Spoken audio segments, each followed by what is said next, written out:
Hi అండి, అందరికీ నమస్కారము. ఈరోజు వీడియో వచ్చేసి ఈ సంవత్సరము 2025 సంవత్సరము మార్చి నెలలో శుక్రమాడ్యమి ప్రారంభమవబోతుంది కాబట్టి అసలు మూఢము అంటే ఏమిటి, ఈ మూఢాలు ఎందుకు వస్తాయి, ఈ మూఢాలలో శుభకార్యాలు చేయకూడదు అంటారు, ఎందుకు, ఏ పనులు చేయాలి, ఏ పనులు చేయకూడదు, శుభకార్యాలు చేయడం వలన ఏం జరుగుతుంది అనే విషయాల గురించి ఈ వీడియోలో చెప్పుకోబోతున్నాం.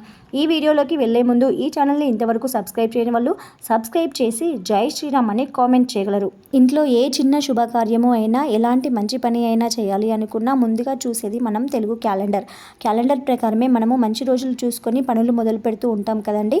అందుకోసమే ఈ మూడాల గురించి తెలుసుకోవాల్సిన అవసరము ఇంటి ఇల్లాలకి ఎంతైనా అవసరం ఉంటుంది. అందుకోసమే నేను ఈ వీడియోని మీకు అందిస్తున్నాను. దయచేసి ఈ వీడియోని ఎక్కడ స్కిప్ చేయకుండా చివరి వరకు చూడడానికి ప్రయత్నించండి. నవగ్రహాలు సూర్యుడి చుట్టూ తిరుగుతాయని మనకందరికీ తెలుసు. భూమి కూడా ఒక గ్రహము. భూమి మరియు సూర్యుడు ఒకే వరుసలో ఉన్నప్పుడు ఏదైనా ఒక గ్రహము మధ్యలో అడ్డుగా వస్తుంది. అప్పుడు ఆ గ్రహం భూమి మీద కనబడకుండా ఉంటుంది. దీనినే మూఢము అంటాము. ఈ మూఢంనే మౌఢ్యమి అని కూడా అంటారు. ఇవి రెండు రకాలండి. గురు మౌఢ్యమి, శుక్రమౌఢ్యమి ఉంటాయి. గురు మౌఢ్యమి అంటే గ్రహాలకు రాజు సూర్యుడు. సూర్యుడికి అత్యంత దగ్గరగా ఏదైనా ఒక గ్రహం వస్తే ఆ గ్రహము తన శక్తిని కోల్పోయి అలా గురువుకి సూర్యుడికి దగ్గరగా వచ్చినప్పుడు గురు మౌఢ్యమి ఏర్పడుతుంది. శుక్రుడు సూర్యుడికి దగ్గరగా వచ్చినప్పుడు శుక్రమౌఢ్యమి ఏర్పడుతుంది. ఆ సమయంలో అవి బలహీనంగా మారిపోతాయి కాబట్టి సూర్యునికి దగ్గరగా గురుగ్రహం ఉంటే గురు మౌఢ్యమి అని, శుక్రగ్రహము ఉంటే శుక్రమౌఢ్యమి అని అంటాము.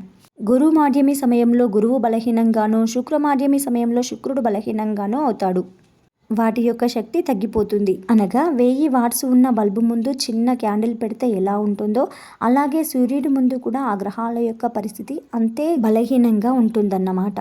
అన్ని గ్రహాలలోకెల్లా గురువు మరియు శుక్రుడు ఈ రెండు గ్రహాలు శుభగ్రహాలు కాబట్టి ఈ శుభగ్రహాలు బలహీనమైనప్పుడు ఎలాంటి శుభకార్యాలు చేయకూడదు అని చెబుతారు. ఈ రెండు గ్రహాలు బలహీనంగా ఉన్నప్పుడు మనం ఏ పనులు చేసినా కూడా మనం చేసే పనులు కూడా అలాగే అప్రయోజనకరంగా ఉంటాయని చెబుతారు.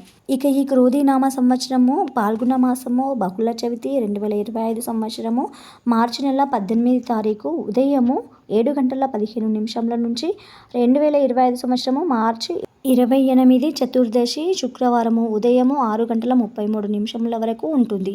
అనగా ఈ 2025 సంవత్సరంలో మార్చి 18 తారీఖు నుంచి మార్చి 28వ తారీఖు వరకు శుక్రమాధ్యమే ఉంటుంది. ఈ సమయంలో ఎలాంటి శుభకార్యాలు చేయకూడదు. అనగా వివాహాది శుభకార్యాలు, లగ్న పత్రిక రాసుకోవడము, వివాహానికి సంబంధించిన మాటలు మాట్లాడుకోవడము, పుట్టు వెంట్రుకలు తీయడము, గృహ శంకుస్థాపనలు చేయకూడదు. ఇల్లు కూడా మారకూడదు. ఇక ఈ మూఢంలో చేసుకోవలసిన పనులు కొన్ని: అన్నప్రాసన చేసుకోవచ్చు, ప్రయాణాలు చేయవచ్చు, ఇంటి రిపేర్లు చేసుకోవచ్చు, భూములు కొనడము, అమ్మడము, అగ్రిమెంట్లు చేసుకోవడము చేయవచ్చు, నూతన ఉద్యోగాల్లో చేరొచ్చు, విదేశాల్లో ఉద్యోగం కోసము వెళ్ళొచ్చు, నూతన వాహనాలు కొనుగోలు చేయొచ్చు, నూతన వస్త్రాలు కొనుక్కోవచ్చు.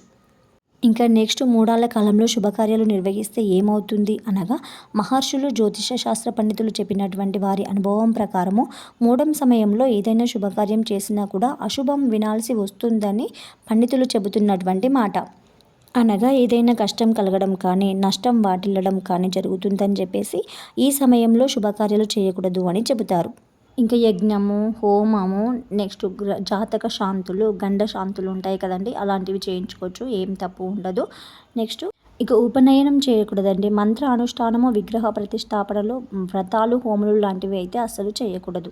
శుక్రుడు అందానికి మరియు ఆకర్షణకు ముఖ్యమైనటువంటి గ్రహం కాబట్టి ఎప్పుడు కూడా శుక్రగ్రహం అనుగ్రహం పొందాలి అంటే వైట్ వస్త్రాలు ధరించాలండి. నెక్స్ట్ వైట్ ఐటమ్స్ ఏవైనా ఉంటే వాటిని రైస్ లాంటివి, కర్డ్ రైస్, పాలు లాంటివి దానం చేయడం వలన శుక్రుడి యొక్క అనుగ్రహం కలుగుతుంది. ఇంకా ఇవి దానం చేసేటప్పుడు ఫ్రైడే రోజు ఇస్తే ఇంకా చాలా మంచిదండి. నెక్స్ట్ పార్ట్నర్కి అంటే లైఫ్ పార్ట్నర్కి రెస్పెక్ట్ ఇవ్వడము.